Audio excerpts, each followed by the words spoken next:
we're going to find the area of a square with a side length of 6.5 inches. We only have one number, and in order to find an area of a square is a rectangle, you're going to multiply the length times the width.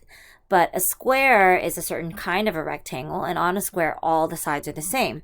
So the length and the width are the same number. So we really only need one number, which is 6.5 inches. So we're going to multiply 6.5 inches by 6.5 inches. Make that decimal a little bit bigger. 5 times 5 is 25. I'll carry the 2.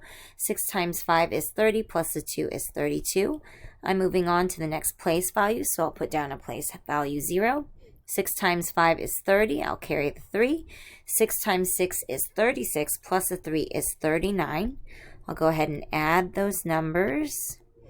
I have 4, 2, 2, 5, and I have to place my decimal. I had 1 and 2 numbers behind the decimal in my factors, so I will have 1 and 2 numbers behind the decimal in my answer. So my answer is 42.25 inches squared.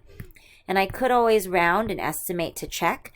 6.5, I would round to 7. 6.5, again, I would round to 7. 7 times 7 would be 49, which is pretty close to what I got.